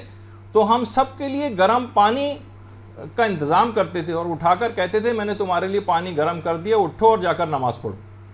یعنی پورے گھر کے لیے پانی کو گرم کر کے رکھتے تھے، جو بچوں کی تربیت کے حوالے سے بھی ہم نے ایک دفعہ سینئر کلاسز میں ذکر کیا تھا کہ بچوں کو نماز کا عادی بنانے کے لیے ضروری ہے سردیاں اگر ہیں تو ان کے لیے گرم پانی پہلے سے کر کے رکھیں، ورنہ ایسا نہ ہو کہ وہ مثلا ٹھنڈے پانی کی وجہ سے ان کو کوئی کراہیت ہو نماز سے۔ اور آغا آشتیانی جو امام خمینی کے بڑے قریبی رفقا میں شمار ہوتے تھے، وہ کہتے تھے کہ ہمیشہ نماز سے پہلے امام خمینی کی عادت تھی تلاوت قرآن ضرور کرتے تھے، ہماری طرح نہیں کہ بس فوراً بچھائی جائے نماز اور اللہ اکبر کہہ کے شروع کر دی۔ آدھے گھنٹے پہلے سے مصلی پر آ گئے، تلاوت قرآن میں مشغول رہے، اور اس کے بعد پھر نماز کو اس انداز سے شروع کیا کرتے تھے۔ اور آیت اللہ خنصاری فرماتے ہیں کہ شدید برف باری ہو رہی ہوتی تھی، دیکھیے قم کی اور مشہد کی برف باری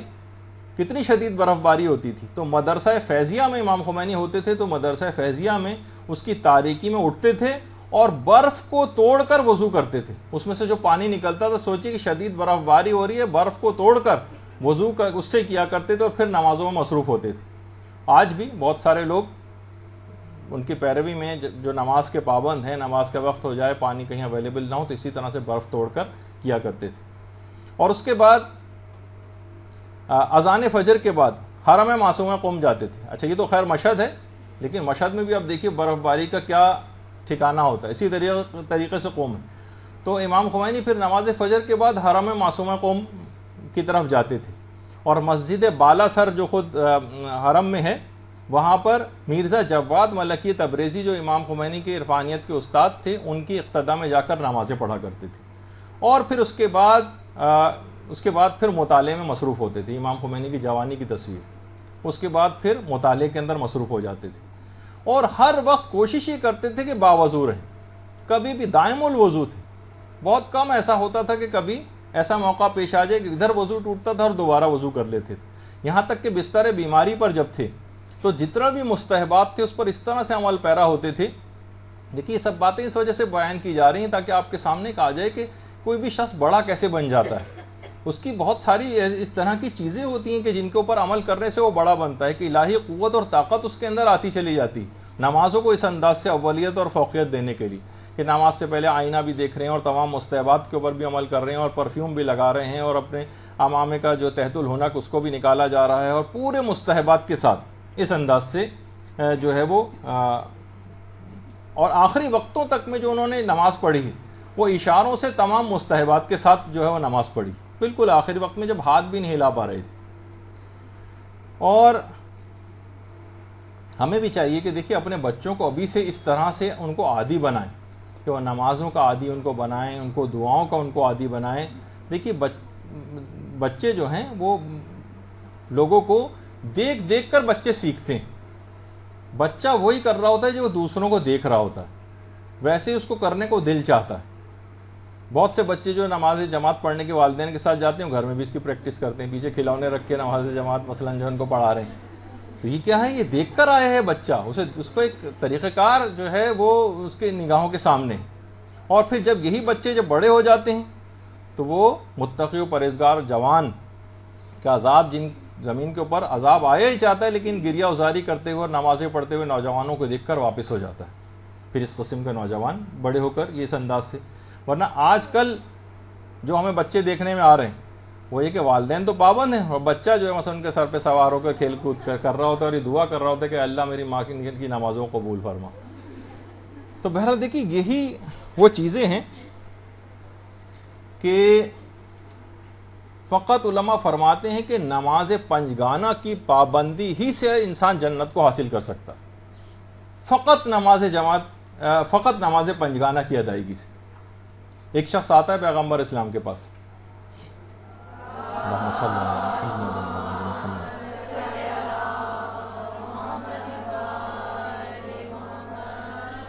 یا رسول اللہ کتنی نمازیں واجب ہیں مجھ پر؟ فرمایا 5۔ کہا کہ کیا اس کے علاوہ بھی، یعنی روزانہ میں کوئی اس کے علاوہ بھی کوئی اور نماز واجب ہے؟ پیغمبر نے کہا نہیں۔ اس شخص نے کہا خدا کی قسم میں ان 5 نمازوں کی ادائیگی میں نہ کوئی کوتاہی نہیں کروں گا، نہ اس میں اضافہ کروں گا نہ کمی کروں گا۔ پیغمبر اسلام نے کہا کہ اگر یہ شخص سچ بول رہا ہے تو یقیناً جنت میں جائے گا۔ یعنی فقط نماز پنجگانہ کی ادائیگی کے متعلق اس سے بات ہوئی تھی۔ کہا کہ اگر یہ سچ بول رہا ہے کہ واقعی نماز پنجگانہ کی پابندی کر لے اور کوئی نماز کسی بھی وجہ سے قضا نہ ہونے دے تو پیغمبر نے کہا یقیناً وہ جنت میں جائے گا۔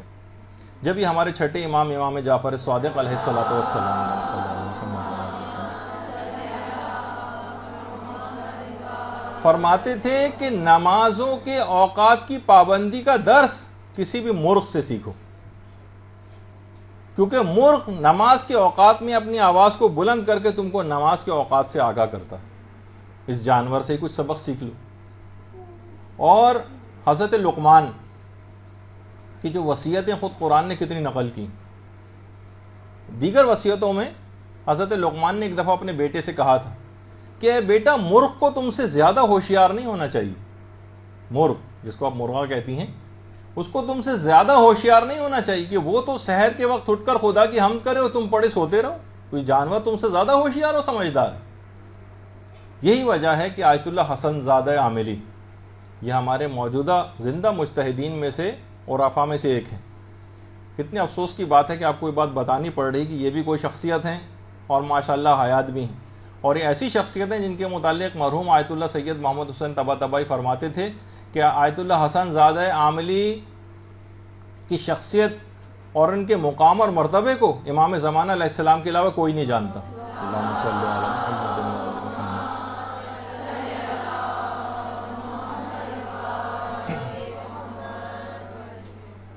ایک جملہ آیت اللہ حسن زادہ عاملی فرماتے ہیں کہ الہی مرغ کے لیے تو سحر ہو اور حسن کے لیے نہ ہو۔ دیکھیے بڑا آہوزاری کرتے ہوئے عرفاء کی، الہی مرغ کے لیے تو سحر ہو اور حسن کے لیے سحر نہ ہو، اور چمگادڑ تو رات میں پرواز کرے اور حسن کے لیے پرواز نہ ہو۔ یعنی انسان واقعی سوچے کہ اپنے دن اور رات کو کس طرح سے عبادت الہی میں وہ گزار سکتا ہے۔ یہ جو علماء ہیں ان کو اتنا بڑا مقام اور مرتبہ یقین جانی کہ فقط نماز کی وجہ سے حاصل ہوا ہے۔ نماز اتنا دیکھیے اتنی اہمیت ہے کہ مسلمانوں کے ایک عالم گزرے ہیں جن کا ہمارے علماء میں بہت عزت و احترام سے نام لیتے ہیں، حاتم اسم، اسم بہرے کو کہتے ہیں، حاتم نام تھا۔ ایک دفعہ ایک عورت ان سے میں جو جملہ تھا نماز کے سلسلے میں وہ تو میں آگے چل کے آپ کے سامنے پیش کروں گا، ان کے متعلق ایک بات بتا دوں کہ ایک دفعہ ان کا انعام کیوں پڑا تھا۔ ایک دفعہ ایک عورت ایک مسئلہ پوچھنے کے لیے ان کے پاس آئی، اور جسمانی عوارض ہوتے ہیں انسان، بعض اوقات جسم سے رہا خارج ہوئی آواز کے ساتھ، انتہائی شرم سے وہ عورت بالکل گڑ گئی کہ ایک عالم دین کے سامنے ایسا واقعہ ہو گیا، ایک مسئلہ پوچھنے آئی۔ انہوں نے فوراً بات بنائی کہ تمہاری آواز مجھے نہیں آئی مسئلہ پوچھنے کی، ذرا بلند آواز سے پوچھو۔ اس نے ذرا سا بلند آواز کی، کہا کہ نہیں ابھی بھی سمجھ میں نہیں آیا، اور زیادہ بلند آواز سے پوچھو۔ اس نے پھر اپنا مسئلہ بتایا، یہاں تک کہ تقریباً چیخ کے اسے مسئلہ بتانا پڑا کہ اب مجھے سمجھ میں آیا کیونکہ مجھے سنائی بہت کم دیتا ہے۔ اس عورت نے سکون کا سانس لیا کہ میری عزت رہ گئی۔ اس وقت سے لے کر انہوں نے اس بات کی اتنی پاسداری کی کہ اس کے بعد گویا لوگوں سے سننا ہی چھوڑ دیا، یہاں تک کہ جب اس عورت کا انتقال ہوا پھر جا کر یہ بات کھولی کہ انہوں نے، تاکہ اس عورت کو یہ احساس نہ ہو کہ اور اس شرمندگی سے بچ جائے، اور پوری زندگی بہرا بن کے گزاری۔ تو اس سے آپ ان کا مقام اور مرتبہ، بہرحال بڑا علماء ہمارے ان کا بڑا عزت و احترام سے نام لیتے ہیں۔ خود حاتم اسم یہ بات بیان کرتے تھے کہ اگر میرا بیٹا مر جائے تو 1000 لوگ کم سے کم اس کی تعزیت کے لیے میرے پاس آ جائیں گے، لیکن اگر میری ایک نماز قضا ہو جائے تو کوئی شخص بھی میرے پاس تعزیت کے لیے نہیں آتا۔ یعنی اتنی بے توقیر ہو گئی ہے نماز۔ تو بہرحال خود کہتے تھے کہ لوگوں کی نگاہ میں دنیاوی جتنی مصیبتیں ہیں وہ آخروی مصیبتوں سے بہت لوگ زیادہ سمجھتے ہیں، حالانکہ اخری مصیبت دنیاوی مصیبتوں کے مقابلے میں کتنی سخت ترین ہے یہ سوچا بھی نہیں جا سکتا۔ ابھی جیسے بار بار کچھ ایران عراق جنگ کے حوالے سے ایرانی قیدیوں کا تذکرہ ہو رہا تھا، جو لوگوں نے باتیں وہاں کی آ کر بتائیں کہ ایرانی قیدی جس وقت نمازیں پڑھتے تھے وہاں پر، تو جو عقوبت خانے، قید خانے، جو ٹارچر سیل بنائے ہوئے تھے، یہ سامنے ہیں آپ کے ٹارچر سیل، تو ان نمازیوں کے لیے ایک ٹارچر سیل بنایا گیا تھا جو بھی نمازیں قید خانوں میں پڑھتا تھا، باقاعدہ ان کے منہ پر سیاہ رنگ کیا جاتا تھا، ان کی چاقوؤں سے آنکھیں نکالی جاتی تھیں، ان کی زندہ جسموں سے کھال اتاری جاتی تھی، یہاں تک کہ نمازی جو اس کے باوجود بھی جو قیدی ہوتے تھے وہ اشاروں، یعنی نماز نہیں چھوڑتے تھے اور اشاروں سے نماز پڑھتے تھے، کیونکہ اگر یہ سب کام کریں گے تو بہرحال ان کو یہ سزائیں اس طرح سے دی جائیں گی۔ نوٹ کیا جاتا تھا، کوئی شخص سجدہ نہیں کر سکتا تھا وہاں پر، نمازیں نہیں پڑھ سکتا تھا، یہاں تک کہ دل ہی دل میں اشاروں کے ساتھ نماز پڑھتے تھے، لیکن نماز کو پھر بھی اس موقع پر ترک نہیں کرتے تھے۔ یہی وجہ ہے کہ دیکھیے خود ہمارے پانچویں امام محمد باقر علیہ الصلوۃ والسلام فرماتے ہیں ملک الموت کے متعلق کہ ملک الموت روزانہ نمازوں کے اوقات میں ہر گھر کے اندر جھانکتا ہے، ہر گھر کے اوپر نگاہ رکھتا ہے، اور یہ بات خود ملک الموت نے پیغمبر اسلام کو بیان کی جو پانچویں امام کی حدیث کے اندر نقل ہوئی۔ ملک الموت نمازوں کے اوقات میں تمام دنیا کے گھر والوں کو دیکھتا ہے۔ جب ایک دوسری روایت میں پیغمبر نے فرمایا کہ اگر گھر والے اول وقت میں نماز پڑھنے کے عادی ہیں، اول وقت میں نمازوں کو انجام دے رہے ہیں، تو وقت مرگ ملک الموت ان کو کلمہ شہادت کی تلقین کرتا ہے اور شیطان کو دور کرتا ہے۔ تو اس لحاظ سے اس کی بہت ہی زیادہ اس بات کی تاکید ہے، اور اتنی اہم چیز ہے یہ نماز، جو کہ آج پوری تقریباً درس اسی عنوان پر ہو گیا، انشاءاللہ اگلی دفعہ سے ہم باقاعدہ مرحلے وار اپنی گفتگو شروع کر دیں گے۔ اتنی اہم ہے کہ تمام انبیاء کی جو آخری وصیت تھی وہ نمازی کے متعلق تھی۔ آخری وصیت 1,24,000 انبیاء کی زبانوں پر جو آخری کلمہ ہوتا تھا وہ نماز سے متعلق ہوتا تھا، باقاعدہ جو ہمارے چھٹے امام نے وسائل الشیخی کے اندر روایت کو نقل بھی کیا۔ اچھا، علماء فرماتے ہیں کہ اس کے مطلب ہے کہ یہ جو روایت ہے چھٹے امام کی، اس کے دو مطلب نکلتے ہیں، یعنی تمام انبیاء کی آخری وصیت نماز ہوتی تھی، چھٹے امام نے کہا۔ اس کا مطلب یہ ہے کہ تمام ادیان میں نماز کا وجود تھا۔ اس سے ایک مسئلہ یہ استنباط ہوتا ہے اس حدیث سے، طریقہ کار ہو سکتا ہے کچھ الگ ہوں، کہ تمام ادیان میں نماز کا وجود پایا جاتا تھا اور تمام پیغمبر اہل نماز تھے۔ اور دوسری بات یہ بھی پتہ چلتی ہے کہ 1,24,000 انبیاء جو تھے، نماز ان کی پسندیدہ ترین عبادت تھی، کہ انتقال سے پہلے انسان دیکھیے اپنی خاص الخاص بات کو تذکرہ کرتا ہے، جو انشاءاللہ اگلی نشستوں میں ہم ائمہ کے حوالے سے بھی آخری اوقات میں کس طرح سے نماز کی تاکید کرتے تھے اس کا ذکر آئے گا۔ خود ہمارے اپنے علماء میں سے علامہ عبد الحسین الامینی، جن کی کتاب الغدیر، یہ حرم امام رضا علیہ الصلوۃ والسلام میں، اللہم صلی علی محمد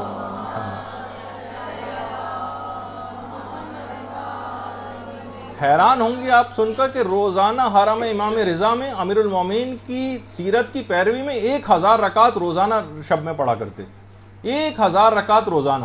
جب لوگ ان سے پوچھتے تھے علامہ آپ تھکتے نہیں ہیں اتنی عبادت کر کے؟ تو فرماتے تھے کہ جب مچھلی پانی میں تیرنے سے نہیں تھکتی تو میں نماز سے کیسے تھک سکتا ہوں. تو دیکھیے، اور ہم ان کے مقابلے میں محسوس کرتے ہیں کہ اپنے کاموں کو ہم اولیت دیتے ہیں، نمازوں کو ٹالتے ہیں، اس کو حقیر یا کم اہمیت سمجھتے ہیں، جبکہ پروردگار عالم فرشتوں کے سامنے فخر و مباحت کر رہا ہوتا ہے کہ تم نے میرے اس بندے کو دیکھا جو نماز شب پڑھتا ہے، اس کے لیے فخر و مباحت کرتا ہے. اور بعض اوقات پروردگار عالم جو ان افراد کے اوپر تعجب کر رہا ہوتا ہے کہ جو نماز نہیں پڑھتے اور رزق تلاش کرتے پھر رہے ہوتے ہیں، کام کرتے پھر رہے ہوتے ہیں، کہ پروردگار کہتا ہے میرے اس بندے کو دیکھو کہ وہ خیال کرتا ہے کہ اس کی حاجات کی جو برابری ہے وہ میرے علاوہ کسی اور کے ہاتھ میں، رزق تلاش کرتا پھر رہا ہے، جبکہ رزق سب کو بانٹنے والا میں ہوں. یہ میری بارگاہ میں سر جھکانے کے بجائے دیکھو نمازوں کو قضا کر کے میری بارگاہ میں آئے بغیر لوگوں کے دروں پہ بھٹکتا پھر رہا ہے. تو جب بھی پیغمبر اسلام نماز کو اپنی آنکھوں کا نور قرار دیتے تھے اور کہتے تھے کہ نماز میرے لیے اس طرح سے ہے، اتنی پروردگار نے مجھے محبوب قرار دیے نماز جیسے پیاسے کے لیے پانی اور غذا ہوا کرتی، جبکہ بھوکا اور پیاسا پھر بھی آب و غذا سے سیر ہو جاتا ہے مگر میں نماز سے سیر نہیں ہوتا. یہ پیغمبر فرماتے ہیں. تو خود امام خمینی کا ایک جملہ ہے کہ نماز پنجگانہ، جو آپ نماز پنجگانہ پڑھ رہی ہیں نا، وہ کہتے تھے کہ نماز قلب مومن میں توحید کے شجر طیبہ کو ایسا مستحکم کرتی ہے کہ پھر مومن کے دل سے ایمان کو کوئی نکال نہیں سکتا. یہ ایک شجر طیبہ کے درخت کی آبیاری آپ کے اندر کرتی چلی جا رہی. تو کہتے تھے بس میرے بھائیوں، جو خطاب کرتے تھے لوگوں سے، اپنے دینی واجبات خصوصاً نماز پنجگانہ کی ادائیگی میں کبھی سستی سے کام نہ لینا. اور یہی وجہ ہے کہ ایک بہت بڑے ہمارے علماء میں سے گزرے ہیں، ایک عالم ان کے متعلق فرماتے ہیں، آیت اللہ شیخ محمد حسین غروی اصفہانی کمپانی کے متعلق ہمارے ایک عالم گزرے، شیخ محمد حسن غروی اصفہانی کمپانی، ایک عالم دین، کہتے ہیں کہ ہم ان کے گھر درس لینے کے لیے جایا کرتے تھے. تو ایک دفعہ ہم وقت سے کچھ پہلے پہنچ گئے. دیکھیے اس طرح سے لوگ نمازیں پڑھتے رہے، صرف آپ کو یہ اہمیت بتانے کے لیے. فیس بک پہ ہمارا جو مدرسے کا اکاؤنٹ ہے اس میں ہم اس طرح کی بہت ساری چیزیں آج کل لگا رہے ہیں. آپ کوشش کریں کہ اس پہ جا کر بہت ساری چیزیں آپ سیکھ سکتی ہیں. وہ کہاں ہم کہاں کے نام سے ہم نے اس میں چیزیں لگائیں کہ تاکہ پچھلے لوگوں کی سیرت رہے اور ہم اپنے کردار کو دیکھیں ایک آئینے کے طور پر. تو شیخ محمد حسن غروی اصفہانی کمپانی کے پاس جب کچھ علماء درس لینے کے لیے ان کے پاس آتے تھے تو کچھ وقت سے پہلے پہنچ گئے. وہ کہتے ہیں کہ ہم نے دیکھا کہ ہمارے استاد اپنے گھر کے گوشے میں جو ہے وہ نماز پڑھ رہے ہیں. تو ہم ایک بات دیکھ کر کمرے میں جیسے ہی داخل ہوئے حیران رہ گئے کہ ہمارے استاد نماز میں جو اذکار کر رہے تھے در و دیوار سے انہی اذکار کی گونج ہم کو سنائی دے رہی تھی، جیسے در و دیوار خود ذکر الہی جو ہے کر رہے ہیں. یعنی ہم لوگ بہت ہی زیادہ ایک لحاظ سے دہشت زدہ سے ہو گئے یہ دیکھ کر، لیکن ایک عجیب روحانی ماحول وہاں کا اس کمرے کا جو ہے موجود تھا. تو آپ نے دیکھا کہ اس طرح سے لوگ اپنی نمازوں کی حفاظت کرتے رہے ہیں، اپنی نمازوں کو اتنا بلند مقام کے اوپر لے جاتے رہے ہیں کہ پھر در و دیوار بھی ان کے ہم نوا ہو جاتے ہیں. جیسے حضرت داؤد کے متعلق ملتا ہے کہ جس وقت وہ زبور کی تلاوت کرتے تھے، جہاں جہاں سے گزرتے تھے در و دیوار سے، درختوں سے، پتوں سے، پودوں سے، پتھروں سے زبور کی تلاوت کی آوازیں آتی تھیں. تو وہ تو نبی خدا تھے، لیکن آج کل بھی ہمارے علماء جو بھی اس قسم کی تمام آداب اور شرائط نماز کے پابند ہیں، ان سے بھی اس طرح کی کرامتوں کا ظہور ہوا کرتا ہے. تو بہرحال اور نیک اور صالح ہونے کی نشانیوں میں سے ایک نشانی قرار دیتے تھے ہمارے ائمہ. راوی ایک دفعہ کہتا ہے کہ ہم چھٹے امام جعفر صادق علیہ الصلوۃ والسلام کی خدمت میں پہنچے.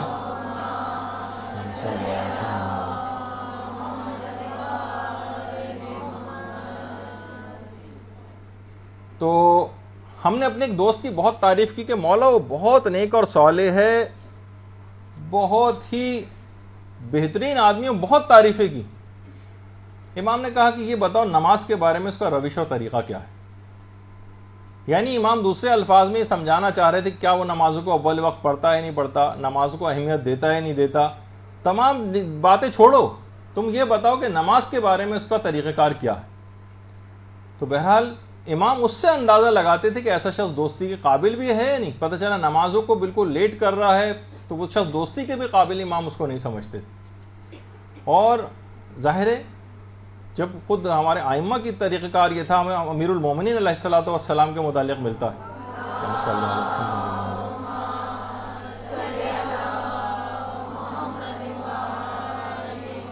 کہ جو 2 انگلیوں سے در خیبر کو اکھاڑتا ہے، اس کی نمازوں کے اوقات میں یہ حالت ہو جاتی تھی کہ مسجد کوفہ کی دیواریں پکڑ پکڑ کے سہارا لے کے جاتے تھے اور نماز کو ادا فرماتے تھے۔ اتنی طاقت اور ہمت نہیں رہ جاتی تھی کہ خدا کی بارگاہ میں کھڑا ہونا۔ اور گھر کے بھی جو حصے تھے ان کے اندر ایک کمرہ مخصوص کیا ہوا تھا امیر المومنین نے۔ رات کا جب ایک حصہ گزر جاتا تھا تو امیر المومنین کے متعلق ان کی سیرت میں ملتا ہے کہ رات کو اٹھتے تھے اور اپنے ایک بچے کو بیدار کرتے تھے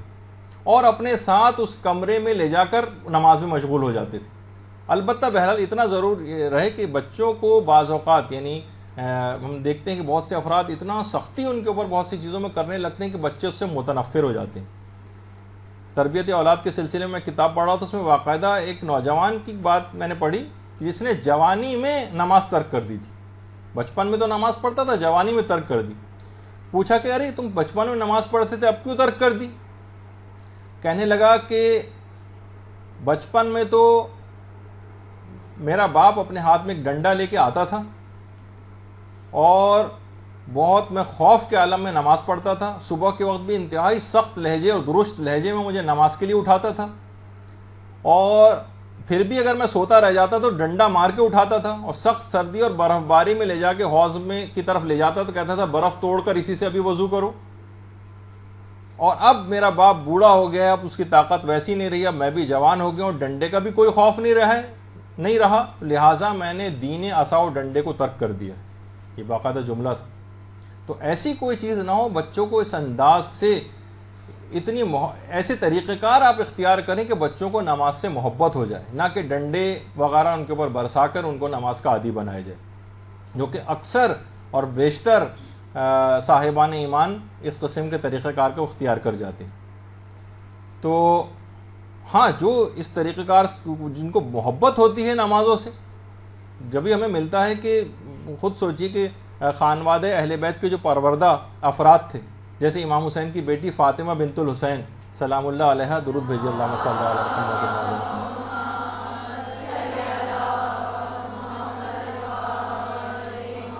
جو حسن مثنیٰ کی زوجہ تھیں، ان کی وفات پر ان کی قبر کے کنارے خیمہ لگایا تھا فاطمہ بنت الحسین نے، اور 1 سال تک اس خیمے میں رہی تھیں اور دن بھر روزے رکھتی تھیں اور رات بھر عبادت خدا میں کھڑی رہتی ہیں۔ ایسا نماز پڑھنے کے پھر عادی لوگ ہو جاتے ہیں۔ اور احیاء العلوم میں باقاعدہ امام غزالی نے حضرت اویس قرنی کے متعلق یہ بات لکھی کہ محلے کے بچے ان کو دیوانہ سمجھ کر ان پر پتھر برساتے تھے اور مانتے ہی نہیں تھے، لیکن یہ پھر بھی بچوں کے پاس جا کر کہتے تھے بچوں چھوٹے چھوٹے کنکر مار لیا کرو تاکہ میرے جسم سے خون نہ نکلے، کیونکہ اگر خون نکل کر کپڑوں پہ آ جائے تو کپڑے نجس ہو جاتے ہیں اور میں اول وقت نماز سے محروم ہو جاتا ہوں۔ اس طرح سے لوگ نمازوں کے عادی ہوا کرتے تھے، اور یہی وجہ ہے کہ حضرت جابر بن عبداللہ انصاری، جابر جن کا بغداد سے تقریباً 30 میل کے فاصلے پر ان کی قبر مبارک ہے، جو تبدیل شدہ قبر ہے، حضرت حذیفہ کے واقعے میں پھر تبدیل ہوئی تھی ان کی قبر، تو وہ خود بیان کرتے ہیں کہ ایک دفعہ کچھ لوگوں نے حضرت امیر المومنین علیہ الصلوۃ والسلام سے ایک چیز پوچھی،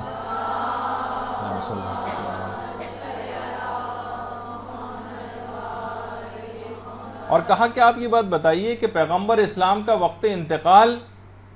پیغمبر کی زبان پر کیا جملہ تھا؟ تو انہوں نے فرمایا کہ رسول کے انتقال کے وقت ان کا سر میرے شانے پر تھا اور پیغمبر اسلام یہ کہہ رہے تھے یا علی الصلاۃ الصلاۃ، اے علی نماز، اے علی نماز۔